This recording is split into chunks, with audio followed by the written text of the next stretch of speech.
Questo è Oasis. Un universo virtuale. Un luogo in cui puoi essere tutto quello che desideri. Dal regista Steven Spielberg. Ma ora è in pericolo. Per salvarlo affronteremo 3 prove impossibili. Chi vincerà avrà il controllo completo di Oasis e la chiave del proprio futuro. Ready Player One, dal 28 marzo al cinema. Welcome, Mr. Spielberg. Questo è Oasis. It is an honor to host you at La Repubblica. Thank you for your time and thank you for finding the time to talk about your new movie and about your cinema. Yeah. Your new movie is fabulous. Really Thank you very fantastic. much. It's a pleasure to be here. Yeah, we love you here in Italy. We think you're doing a great job. Thank you. Thank you. You make it sound like I live here. Well, almost. We wish. Ready Player One is a movie for the general audience, but which is able to deal with the central issue of our times, the relationship between virtuality and reality. Why did you choose Ernest Cline's bestseller, and what persuaded you to make a movie out of it? Well, I think when I first read Ernest Cline's book, Ready Player One, it was one of the most original stories, and I read a lot of stories, and it was one of the most original stories I had ever read in book form, because aside from the idea that there was this tremendous contest to acquire a talisman, or let's say an Easter egg that would lead to tremendous riches, aside from all the material gain about the story, it was about 5 friends. And the thing that really attracted me, these 5 friends had never met in the real world. Their avatars knew each other intimately, but they had never seen each other before. Yeah. And the idea that there are 2 worlds that are so close to one another is almost like a story about an alternate universe or a parallel universe. Yeah. And I've always loved string theory and stories about parallel universes, and this really appealed to that science fiction theme that I've always been interested in. So since you have the possibility of doing all kinds of movies, how do you pick the right movie? Like, what's the feeling that makes you think, I want to do this? It's a very good question, and I could just simply say that the movie picks me more than I pick it. Oh, really? Yeah. And you always have good luck with that? I always, no, not always good luck. Sometimes there's an orphan movie that picks me and it never gets adopted by the audience. Okay. Sometimes that happens.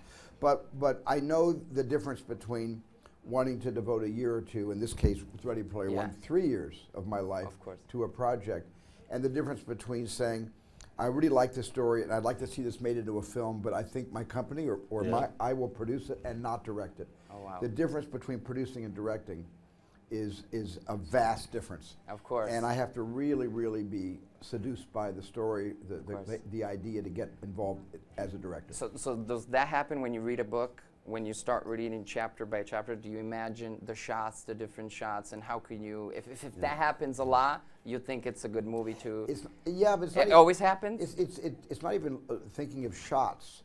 It has to do with, is this a story that is going to, does this story reach me in a way that I will be proud that this becomes part of my legacy? That this is a story that will be part of my life forever, because once you tell a story, you can't divest yourself. Yeah. I'm still the director of Hook in 1941, for whatever you may think of those 2 films, and I'm proud of them, but I'm still the director of those not very popular films, and yet I made the choice to do those movies because they hit a certain button. That's great. You know? The book and the film tell us that the virtual world can be very beautiful, but also that the time has come to take a break from it. Yes. Yeah, is it really so? Well, it's not really take a break from it. I think that our story is a cautionary tale about the relative, investment we make as people, as humans, to fellow humans.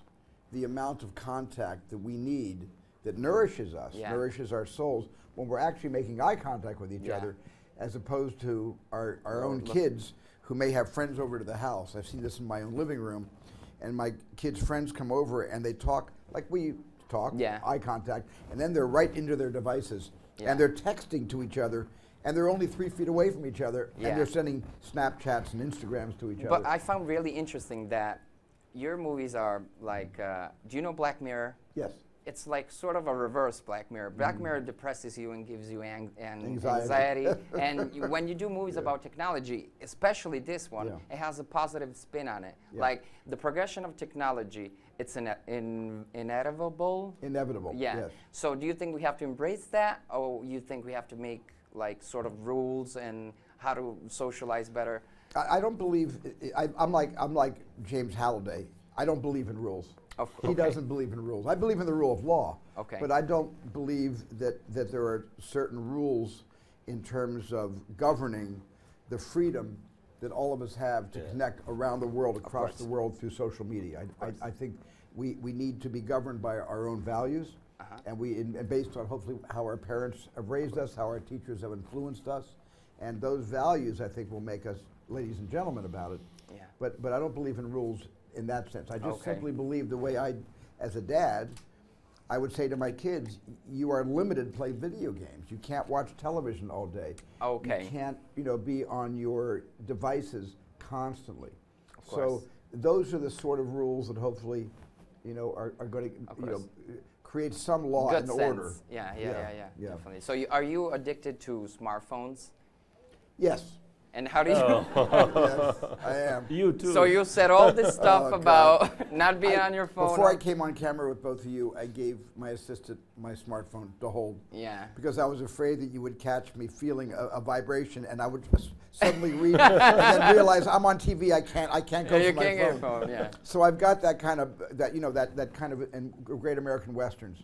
Yeah. The gunslinger. The you get on the street and who's going to be the fastest? To answer the phone. And in my movie Hook, actually, before the cell phones became this big, in those days cell phones were this big and they had a huge antenna.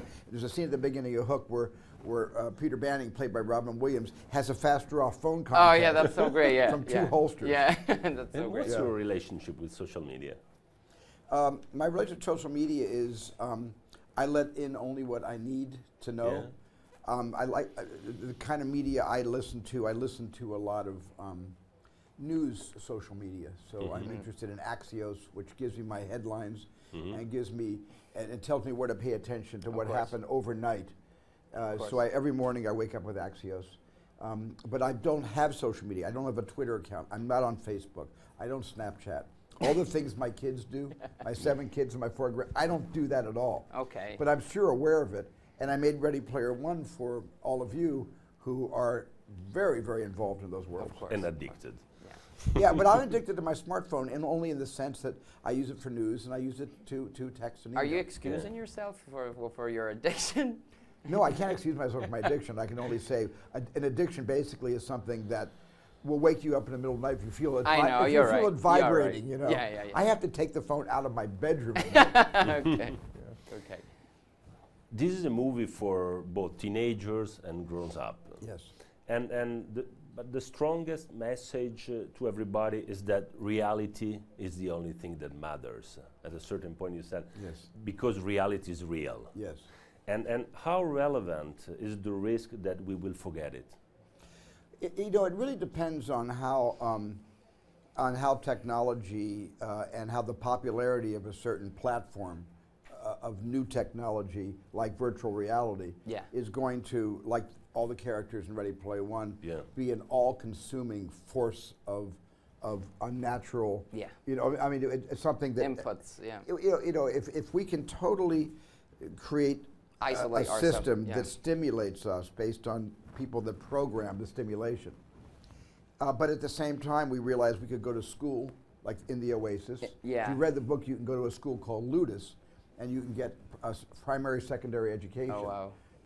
In cyberspace, you can get a job, you can get married, you can get divorced, you can do anything you want except eat and go to the bathroom. Yeah. In the Oasis. I love that, by the way. In the Oasis, and it's just going to determine, and we'll only know when that era, seizes all of us, how much time we allow ourselves to spend making eye contact with other avatars, but not making eye contact with the humans pulling the strings of that avatar halfway across the world. Of course. So I'm always, when I made this movie, I said, there's got to be a message in this film that there is no substitute for personal, real contact. Yeah. Ready Player One is a movie set in a future which seems to be the degeneration of the present. Economic and energy crisis, yes. Poverty, overcrowding, and big technology multinational corporations which control everything. Yes. Do you think it will end up this way? The future? The big, yes, it's happening this way right now. Yeah. I and mean, what about the future? Well, the future is going to even be more controlled by, big corporations that are going to merge or bundle, right, and create these Goliath conglomerates that are going to, just like Nolan Sorrento controls, basically Interactive Online Industries, IOI, and he's got an army of Sixers fighting to get these keys and win this egg, and that is not that far away from what's happening right now. Yeah, that's scary. Because it's scary. Yeah. So since Ready Player One is a movie about video games too, what were your favorite video games, and what video games do you remember gladly? Well, I remember so many video games. I played the very first video game ever invented. I was making Jaws, and I was living on Martha's Vineyard and shooting the movie there. And Richard Dreyfuss and I found that there was a place on Martha's Vineyard that had a Pong game. Oh, really? It was a coin operator. You put a quarter in and you played table tennis or paddle tennis. Yeah. Boop, boop, boop. First time ever. And you liked it? I got addicted to it. And every chance we got, we came back from shooting, we would race out to, I think it was Vineyard Haven, and play this one Pong game. Wow. And when I got back to Hollywood after I finished Jaws, the first thing I did was I bought a Pong game. And I had it in my office for like 5 years. But I played all the coin-op games. Okay. I played all the Namco games and the Atari games, and Pac-Man and Ms. Pac-Man, Missile Command, and all of that, Centipede. But that was the original. But then I got very much into the 2600, the Atari, 2600 platform. Yeah, Atari, yeah. Played all those games, and now I just do. I'm a PC player. I don't have an Xbox. Really? I don't have a PlayStation. I play all my games on PC. Oh wow! What kind of games do you play with your children and your grandchildren? I used to, and my son Max is a game designer at Electronic Arts in Los Angeles. Wow, that's great. He designs games. Really good, Max. Good for him. I love that. I'm proud of him. But yeah, I play a lot of the games today, and I shouldn't say this, but I play a lot of the games like, Call of Duty? Call of Duty. Yeah, I knew that. But I don't play Grand Theft Auto. Oh, you don't? Too violent. Are you sure? I stopped myself. I play Assassin's Creed. Oh, that's a great game. Yeah. It's based in Italy too. Yeah, Assassin's Creed. It is. That's great. Yeah. About a movie, today in the world there are less wars, violence, and diseases than in the past. Why, on the contrary, do movies from Blade Runner to Mad Max describe the future like the Middle Ages? It's interesting. The future, there's a dystopian. I think the word in French is noir. I know in America we have a genre called film noir, and a lot of filmmakers, including myself, when I made Minority Report, that was a pure film noir picture. About a very dangerous future where murders can be predicted, but people who haven't yet committed the crime are arrested and neutralized. And it was a Philip K. Dick short story, which I always loved. And so I think we're all attracted to the darkness, as long as there's a morality lesson at the end of the story. There has to be some light at the end of that very dark tunnel. And so films like Blade Runner, and it doesn't have a lot of redemption, Blade Runner. It doesn't give you a lot of light at the end of the tunnel there. That's true. That's true. I would like to talk about privacy. It's a pivotal issue in this period, in this day. In the story, a group of players fight against a multinational corporation over the control of a video game. Yes.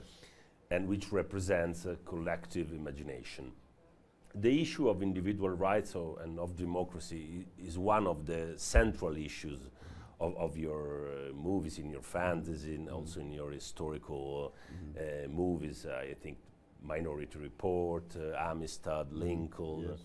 Are you worried by the increasingly recurring invasion in our privacy? Of course I am. I'm worried about that. I'm worried about the fact that it's quite possible that all of our devices have cameras on them. Yeah, I believe that. And I take my shower with my clothes on. oh, good. Yeah. Good. That's the best way to do it. Or at least put a piece of Yeah, tape over the lens of your camera. But it's kind of the George Orwell fear that Big Brother is watching.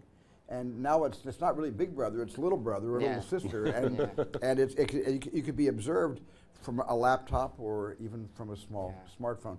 And I'm concerned also about, advertisers learning all about us so they can direct their product directly to us. That happens already. But that's a big invasion of privacy as well, because you start getting all the spam and it all starts flooding in. And that's because, the information highway, or basically I guess you call it the social networking, is like Tombstone, Arizona in 1880. It's a lawless, part of the Old West. I'm making another Western analogy, but it is still lawless. But at the same time, I'm not the first person that's going to say I think there needs to be regulation. I worry about it being regulated as well. Of course, because it can fight with our privacy if they regulate it. It's really difficult. If they regulate it, they can take away the freedom of our expression. They can take away our voices. It's really difficult. And what's happening today more than ever, this is a watershed year, where women and minorities are finding their voices. On the internet, and that's exactly on the internet, right. and it's very important what's happening right now. Yeah. So, talking about movies, how do you feel before the premiere of a movie, or when the movie has to come out? What do you feel? Did it change in time? It's always the same feeling? Are you... They have to wrest the film away from my fingers. They have you want to edit it? No, I don't want to let the movie go. Oh, wow. Because I have lived with this movie, or all my movies, for so many years and so many months. You don't want people to see it? Not for a long time. I just want to work on it and change it and look at it and take a week away from it and come back and see it with fresh eyes. And I keep sort of molding it until the studio says, hey, we've got to release this picture in 6 weeks. You've got to show it to us. So I kind of like fight I don't want to give my movies up. So the hardest thing to do is to give it up, which we all have to do. And leave it alone. And leave it alone and walk away. That's the hardest thing to do. Because the thing of it is, when I make a movie, it's like having a child. That's why it's hard for me when I'm asked the question, which is my favorite movie of mine? I can't answer that question. Yeah, because they're it's all... like raising a kid. And you get to a point then where the kid is adopted by all of you, and then you suddenly are the parents of my child. That I had raised for a long time, but now it's your responsibility, and I'm out of the picture. And that's difficult. And after your movie comes out, let's say Ready Player One comes out, and in a week from now, will you be on Google reading comments about the movie? I don't usually do it that way. I hear what people are saying and thinking. It all osmosis to me, but I don't sit in front of a screen. Oh, okay. You don't Google scroll. yourself. I don't Google myself. I don't scroll through all the comments. It's insane. But it'd be crazy. But you think that I will, the toughest thing for me after every movie that I really love making, I love making Ready Player One, even though it was a hard film to make.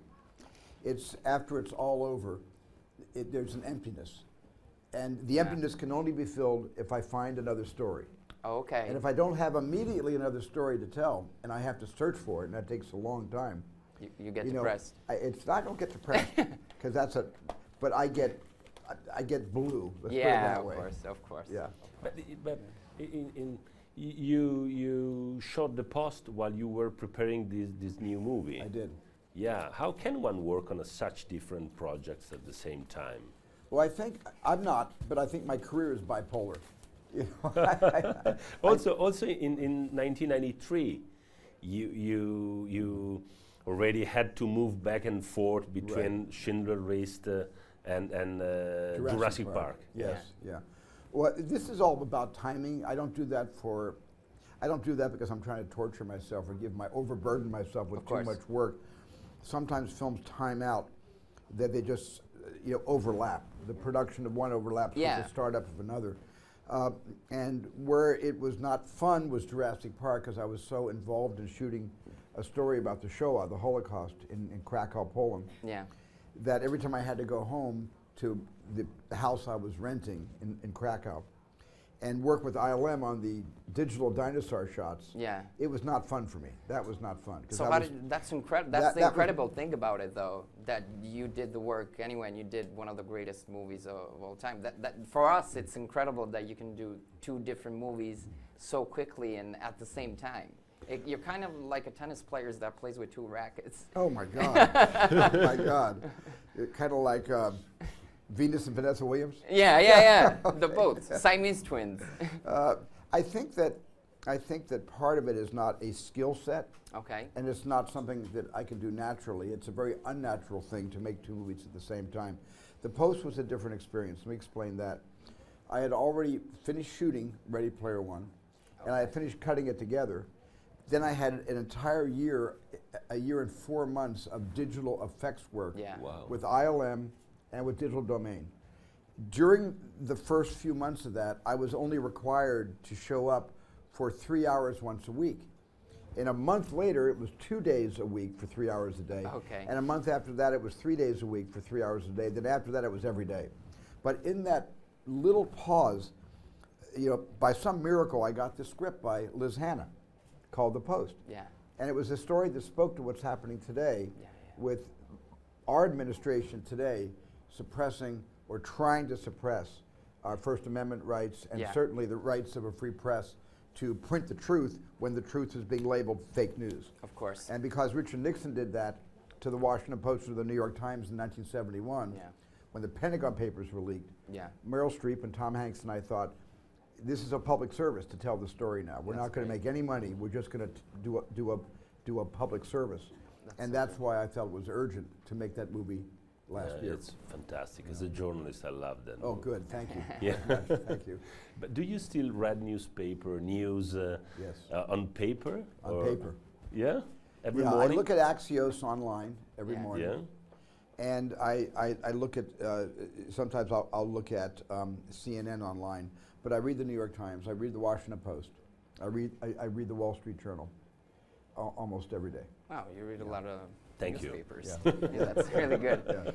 So in the movie, there's a lot of cultural references from the 80s. What are your favorite things about the 80s? What are your favorite pop culture stuff from the 80s? Except your movies. Except my movies. Okay, so I could leave those out for now, right? You know, the 80s was an amazing place. It was almost a decade of grace in the sense that there weren't really any national crises. There were always global crises going on, but America was relatively calm. It was one of the few nostalgically calm decades where Reagan was the president, the economy was good, and a lot of filmmakers were telling stories to big audiences. We wanted to entertain, not just to inform. And the music was kind of light and airy, and we had Duran Duran, we had Van Halen, we had the spillover from the Bee Gees coming out of Saturday Night Fever in 1977, spilling over into the 80s. And styles were different, and you know, Buckaroo Banzai came out. Yeah, Buckaroo Banzai. There were a lot of things that, so Ernest Cline, when he wrote Ready Player One, loves the 80s, and he was the one that introduced the fact that in 2045, the world is so dystopian. And we have no middle class anymore. It's like it's a privileged class and a poverty class. Yeah, the 1%, let's say. Exactly. And so Ernest Cline proposed that everybody return to the 80s because it was a great escape into the past. Yeah. That's great. And what about the 70s? Do you like the 70s? Yeah, well, the 70s was, for me, you know, it was a good time for me in my career because I got to make a lot of movies in the 70s. And the 70s was a good time. But I had more fun in the 80s than the 70s. And the important thing about the 80s is this. I met the woman of my dreams, and I fell in love and got married. We're still married to this day, 27 years later. My first child was born in the 1980s, and I formed my company, Amblin Entertainment, in the 1980s. So personally, it was great. It was a good decade. Yeah, it was a good decade. Is it true, as your friend Brian De Palma says, that you did not like rock and roll? Oh, I like jazz. Yeah, that's a good answer. Yeah, I like jazz. I was always an aficionado of jazz. I used to go to jazz clubs. I haven't done that in a while, but I used to do it all the time, all through college. I just went to jazz clubs. Oh, wow. And heard live some of the great, you know, jazz performers. Yeah. You know, and I liked classical music because my mom played classical piano, and she had a lot of musicians come to the house to perform. That's and cool. so I was raised on, you know, jazz and classical Do you play? music. No, I don't play. I play clarinet a little bit. Oh, okay. Badly. If the movie goes good, you play the clarinet. If the movie goes good, I could actually go to a jazz club and duet with Woody Allen, who also plays clarinet. And we wanted to know something about your colleagues, like. Yeah, because the protagonists in the movie, you told about the I-5. The protagonist joined a group of rebel hunters, the I-5, to win the venture. Your high-five in life are the movie brats. Is it correct? I have a picture That's what they here. call us. They call us I that. have the picture. Oh yeah, that's it. That's it. The movie brats. Oh, look at you. Spielberg, Coppola, Scorsese, Lucas, and De Palma. That's right. Could And you tell us something about Who was your... drunk here? Nobody. Oh my God! I'll tell you one thing. We were all teetotalers. I mean, I don't know if Francis drinks wine because he makes a fortune from the wine business. That's the only reason why he drinks wine? But I don't. Well, there's wine These here. are not drunks in this picture, I promise you. Oh, I know. There may be wine there, but I think we're drinking water in that picture. Okay. Tell us something about your friendship with them. Well, my friendship started with Francis Coppola. I met him first.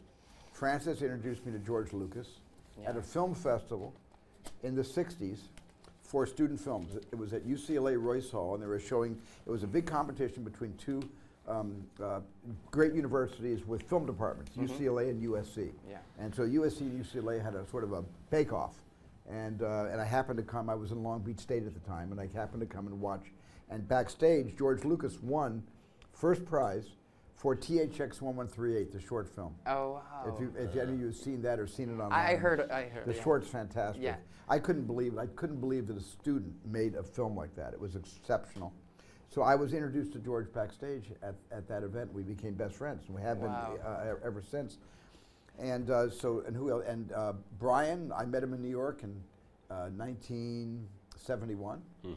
And Marty, I've known even longer. Scorsese? I knew Marty Scorsese. He's so great. When he was teaching at NYU, when he was before he made films, he was the youngest teacher there in the film department, and I met him, I think, in probably 1967. That's great. When I was a student at Long Beach State. See. What about you did Jurassic Park, and some of those older movies have they don't have CGI, they have mechanical. Mechanical, which is great. It is great. Jurassic Park. I would rather have mechanical. Oh, really? Yeah. So in Ready Player One, there's all this great, amazing CGI. How do you think is there a different way to give emotions to these monsters or characters, and it's a different process between CGI and mechanical?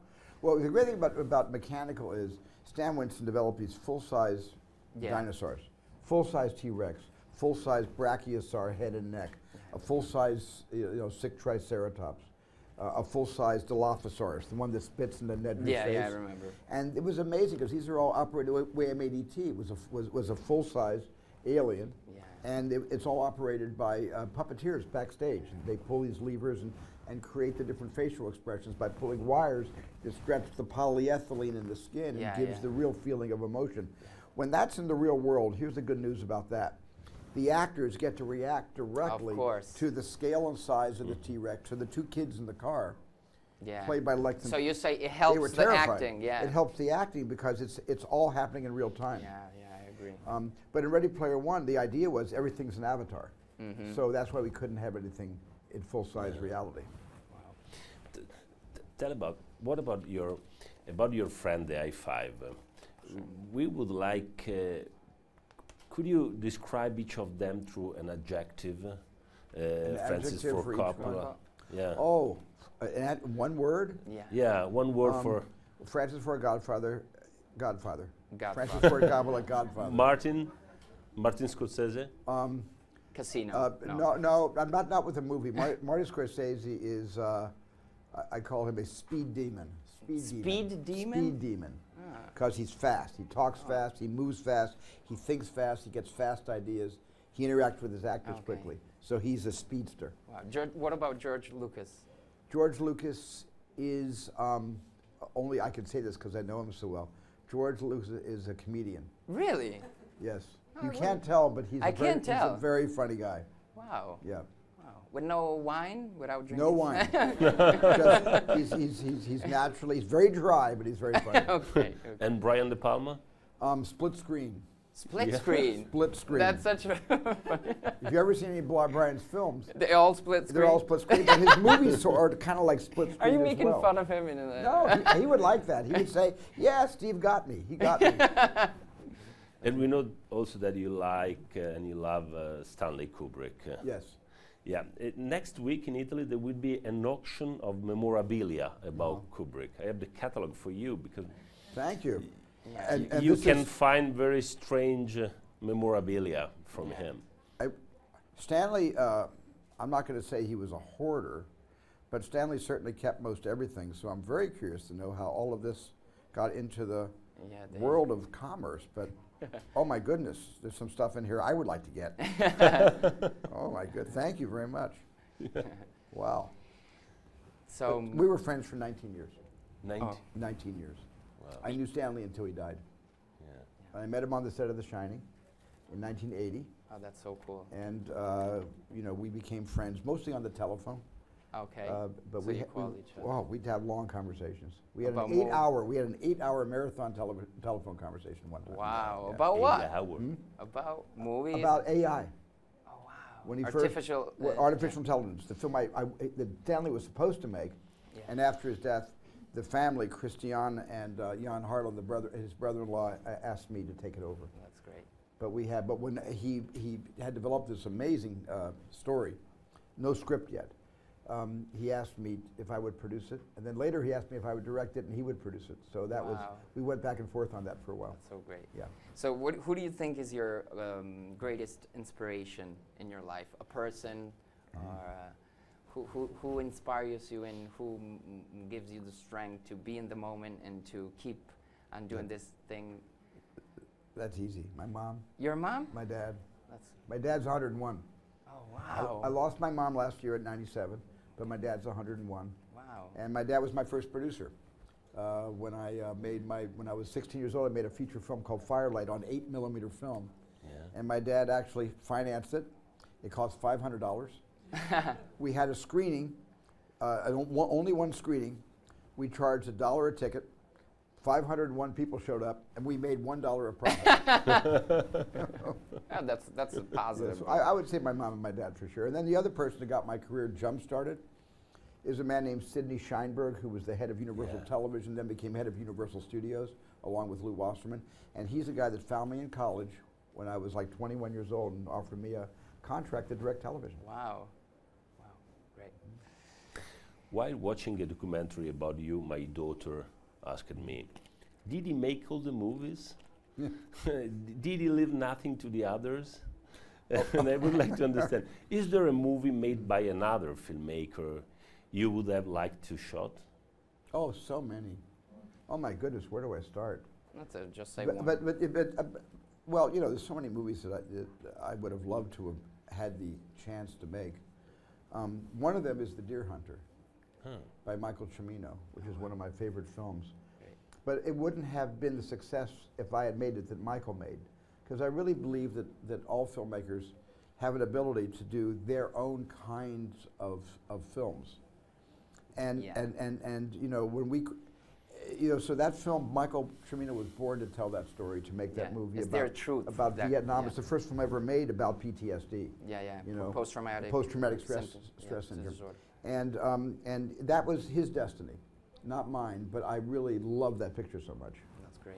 So I suggest people at home to watch one of the greatest, I think, auditions I ever saw. It's the kid that made Elliot in E.T. Henry Thomas. Henry Thomas, and it's such an amazing audition. How do you get a kid that young to act so well? Do you say a few words? Do you say a lot of things to them? What's the problem? It's not really. Every kid is different. There's not a rule book called How to Direct Children. Of course, you know, course. because I have to adapt to them. I have to actually figure out who they are first, and I adapt myself to them. I don't ask them to learn from me. I actually learn more from them by getting to know them. But with Henry Thomas, I had already seen something like 150 kids, and none of them were right. Yeah. And when Henry came in, I knew that he looked the part. He looked great. Mm-hmm. And I didn't know if he could act, but I wanted to see how he would behave in a imagined situation. Yeah. So I set up a scenario, and he did an improvisation. Yeah. And the casting director, Mike Fenton, was the voice you hear off camera. Yeah, yeah, that's so great. And Henry reacted with a camera rolling completely naturally. He burst into tears when Mike Fenton threatened to take his special friend away. No, yeah. He said, "No, you can't have him. He's mine." Yeah. And that was authentic. And I said, my God, if I can get that truth from him in the dialogue that Melissa Matheson wrote in the E.T. script, nobody else can play Elliot as well as Henry. Yeah. In the past, you used to say, I'm happy when I make a movie. I'm unhappy in the breaks between one movie and the other. Right. Do you still think so? I do. I mean, look, I have a lot of friends and I have a lot of family, and we have a very, very close family. So yeah, when I'm not working, my wife keeps me very busy. There's a lot of stuff that I didn't do while I was working that I need to catch up and do, that I had put off. So there's a lot of stuff I still have to catch up on. But there comes that moment between films where I'm just not figuring out what I want to direct next, where I feel kind of like an island. I just, I don't really, it's not the happiest time in my life when I don't quite know what story to tell next. Yeah. And that's happened a number of times to me. So you did a movie that's called Jaws. In English, it's called Lo Squalo. It's a movie about a shark. I wrote a movie. It's called Beach Tuna, Tonno Spiaggiato. And would you say that movies about fish do better at the box office? Because my movie didn't come out yet, and Well, it didn't come out yet. Yeah. What's your fish? Is it a sea bass, or what kind of fish is it? It's a tuna. A tuna. Yeah. Tuna doesn't have teeth. Teeth is more commercial. You need to put teeth to the tuna. You should do a genetic hybrid thing. And you breed the tuna with a barracuda, and at least your tuna has teeth now. That's a good idea. Thank you. I'll do that. I'm curious about one thing. The protagonists of your movies are always been lonely and clumsy young people escaping from a difficult reality thanks to imagination. Why? Because that's me. Because that's me. I'm clumsy. I grew up kind of geeky, and still am, actually. Except the great news is the world of geekiness is caught up, and now geeks is popular. It wasn't when I was alone in high school. When I was all your ages, I was not a popular kid in school at all. I mean, I was like the least popular kid in school. Because I was weird because I had a camera and I was making little 8mm movies. And a lot of people, They made fun of you? Yeah, especially if they were in sports and they said, who's this, geeky kid making movies? Well, they should see you now. But today, they probably pay a lot of money to see my movies now. Yeah. But I just find that that all goes that goes into my characters. That winds up into a lot of the characters I tell stories about. Because I think it's really great to root for the underdog, to tell stories about forces or behemoths or ideologies sort of coming after you, and you have to suddenly find the courage and find the resolve and the spirit to achieve, and not only save yourself but save your friends. And that kind of basic dimensionality between the pursuer and the pursued is alive in a lot of my movies. I agree. You are in Rome, and tonight you will be awarded the David Prize for Lifetime Achievement. How is your relationship with Italy? It's been a robust and healthy and loving relationship with Italy ever since I started watching Italian films, when I went to all the cinemas in America when I was a student in college, and I saw all my Rossellini films. I saw Fellini and Antonioni, and I even got a chance to watch Antonioni direct Zabriskie Point. I went out to the California desert where we were shooting, and a friend of mine knew an assistant director, so I was able to get onto the set and watch Antonioni. And so, I think Italian cinema has done wonders for the world, because the other thing that Italian cinema has done is through the fact that we have open borders, or we had open borders in the United States, through immigration and through generosity of open borders, we got Vincent Minnelli, we got his parents who came here, he was born here, we got Frank Capra, we got Francis Coppola, we got Tarantino, we got Scorsese, so the Italian cinema has reached into American cinema and given us tremendous gifts. That's great. De Niro. Robert. Well, De Niro and Pacino and so many. I'm just mentioning directors, but of course all the actors and writers and producers.